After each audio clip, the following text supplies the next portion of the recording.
Brink takes place on the Ark. It's an immense artificial floating city at sea, built as part of a contemporary green vision, but now existing in 2045, and having lost contact about 20 years beforehand with the rest of the Earth, it exists in complete isolation, with what were originally sustainable resources now in limited supply.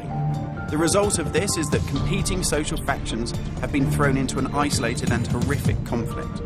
We're heading to the Ark's airport. This was the original location that celebrities flew in and out of and had their photo opportunities, but it's also, because it's been deserted and disused for 20 years, the ideal location for me to show you a couple of the game's features in the absence of any enemies. Now, Brink uses those same familiar shooter controls that you're used to, but without the artificial constraints, because we've developed a new system that we're calling SMART. It stands for Smooth Movement Across Random Terrain. If you walk up to something that's an obstacle, just as you would do in any other shooter, you'll stop. But if you want to try and indicate to the game that you want to get somewhere as quickly as possible, using this SMART button, you're able to vault, mantle and climb with ease. And this is a cool system for helping you navigate through the game, but it's not an autopilot. You don't enter a canned animation that you can't get out of. It's great for advanced players too.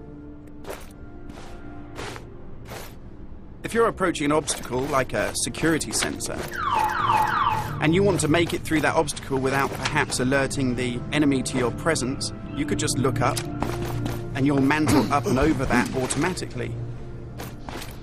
And by the same token, if you use your same SMART button just running towards something and looking down, you'll indicate to the game that you're able to slide under something.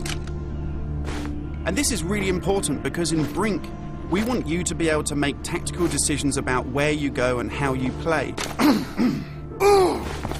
It's not a rail shooter where you're on a kind of minecart witnessing canned cinematics.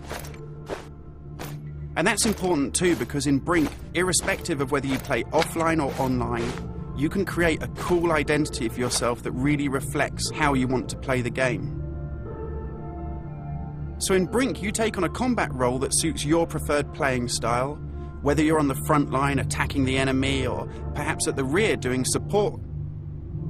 You'll take part in military objectives as part of a coordinated squad.